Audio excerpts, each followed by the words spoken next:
RuneScape's new Easter event just went live and you don't want to miss it. Whenever you're ready, grab your cup of tea, sit back, relax, and enjoy. The new Easter event hub called the Blooming Burrow can be accessed south of the Burthorpe lodestone by clicking on this massive burrow. Alternatively, you can simply teleport there using the lodestone system, as you don't need to complete the quest to unlock this lodestone. Before you do anything at the event, I highly suggest completing the Great Expectations quest, which is a short quest that will give you a bunch of rewards, including this bunny outfit. You can start the quest by speaking to the Easter bunny on the northern side of the Glooming Burrow. The quest requires 2 planks, regular ones that is, 1 pair of grapes, nuts, sliced bananas, and some biscuits. All of these items can easily be bought on the Grand Exchange as a main game player. After speaking to the Easter Bunny and accepting the quest, he tells you to go and find the Cocoa Bunny. The Cocoa Bunny is located in the southeastern section of the Glooming Burrow. Head over there and speak to him. After going through a bunch of dialogue, the Cocoa Bunny will tell you to find 3 different recipes located in 3 very different spots around Gielinor. All 3 locations are on screen now. It's worth noting for the Dwarven Mine one, you're actually going to need to go down the ladder to find the actual recipe. Let's start by going to the location in the Garden of Carid. An easy and fast way of getting here is by using either a mystical sand seed or the sand seed teleport. It's worth noting that all of these recipes have a red dot on the minimap and start glowing once you're nearby. Head into this building and click on the recipe to start a cutscene. This is something that you're going to be doing with every single recipe, by the way. Next up, teleport to the Port Sam lodestone and pay the fare to go to Karamja. The next recipe can be found in the first house you encounter when trying to leave the docks and entering Karamja. Again, click on the recipe and watch the cutscene. The third and final recipe can be found inside the Dwarven Mine. You're going to teleport to the Falador lodestone and head towards the NPCs with all the big cannons. Head down this ladder and then go to the east to find the third and final recipe on the table. After the cutscene and dialogue, you're going to need to talk to the Cocoa Bunny to learn about the other ingredients you can get, which you can't buy at the Grand Exchange, being caramel, dried bananas, and a marshmallow. You can dry your grapes in the Garden of Carid on the washing line using your regular grapes on the washing line, going for the dialogue, and bada bing bada boom, you're done. Next, teleport back to the Easter Hub and go west inside the factory. Inside the factory, near the chocolate production machine, the middle NPC or bunny called Gooey will give you a marshmallow. Next, be sure to grab some sugar from the sugar sacks to the north. Now you're going to turn this sugar into caramel by using it on a range. There is a range located in the sort of hobbit house near the Easter Bunny, but you can also just go to the range in Lumbridge. After getting the marshmallow, caramel, and dried grapes, go back to the Easter Bunny and ask him about the experimentation quest. Next, you're going to give him all the ingredients in the conversation. After the conversation, use the Glooming Burrow teleport or lodestone and go back inside the factory. Here you're going to be doing all 3 steps on the actual chocolate making machine. You're going to mix chocolate, mold chocolate, and foil, in which you get a set of chat options in which you can pick whatever you like. After completing the task, go back to the Easter Bunny for a taste test by asking him about the experimentation quest. When given the set of chat options, pick whatever you like because it doesn't matter which option you pick. Then continue through the conversation. After the conversation, head over to the Lumbridge lodestone and then head north to the Lumbridge market, as you're going to be building a chocolate tasting stall.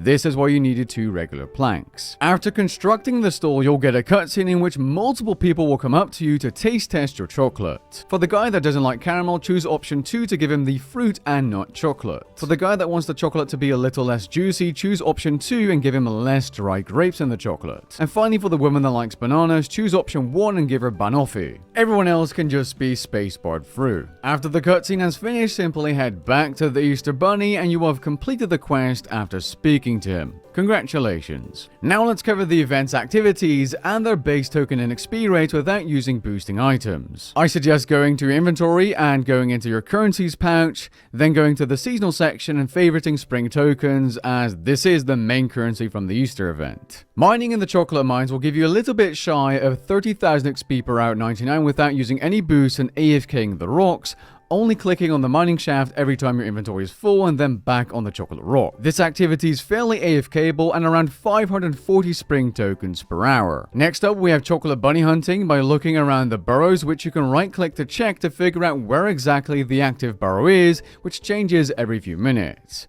Once found, you can sit at this burrow until it changes, which will take a few minutes, so this is also kind of AFKable. It took me around 9 minutes to get my first inventory, and that included walking around to find the first active location, and I received 140 spring tokens for handing in my full inventory of chocolate bunnies at the Fizzy Bunny NPC near the southwestern part of the Glooming Burrow. Doing the chocolate bunny hunt at level 19 hunter without any boost is about 70,000 hunter experience per hour, which for an event is actually pretty decent. I know it's slow, but like, you're getting 920 plus tokens per hour. That's solid. That's very fast if you want to unlock the rewards. Inside the factory, you can create foil by grabbing a bunch of soft metal ingots from this forge and smithing them into foil one by one. Yes, it requires you to click the anvil every single time you've completed a single piece of foil. It takes 2.5 minutes to smith a piece of foil and gives you 2,970 smithing experience at level 99 smithing. Additionally, when dropping them into the foil storage crate, you get 28 spring tokens per piece of foil. This method is slightly over 71,000 smithing experience per hour and will get you around 672 spring tokens per hour. The only activity that requires the Easter quest is the chocolate machine itself. This will give you horrible experience per hour, but is the most AFKable activity of the entire event. Now, yes, you can get more experience and probably tokens by paying attention to what Stewie, Gooey, and Chewy are telling you to do in the chat at every single station, but realistically, everyone is just going to AFK the crap out of it. The mixing station gives you herbal experience, the molding station gives you cooking experience, and the foiling station gives you crafting experience. I was able to get around 850 tokens per hour by just AFKing a station. This is likely what most players are going to be doing to collect all the tokens they need to get the rewards inside Gummy Bunny's store, of which there are many, especially if you don't have the older legacy cosmetics. Now you might be thinking, that's it, but there's actually more to this event. There are 3 different types of golden egg hunts part of this event. There's a daily which requires you to find 12 eggs inside the Glooming Burrow, which I'm going to be covering in just a second. There's a solo Galen or egg hunt, which requires you to get 12 clues per week, 8 for free to play, to get egg points, which is the second currency for the second reward drop, and you're really going to want to have these. And a community egg hunt, which is also weekly, except all 5 clues need to be done in order,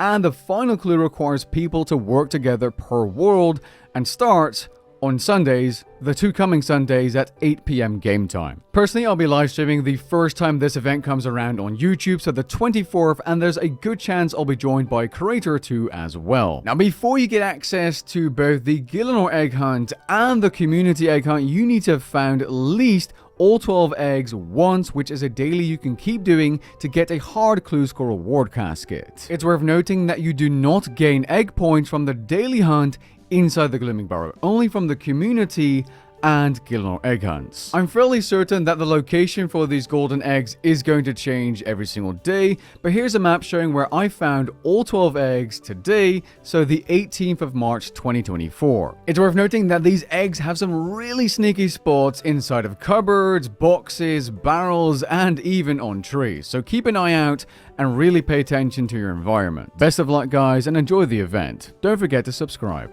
Catch you guys in the next one. Peace.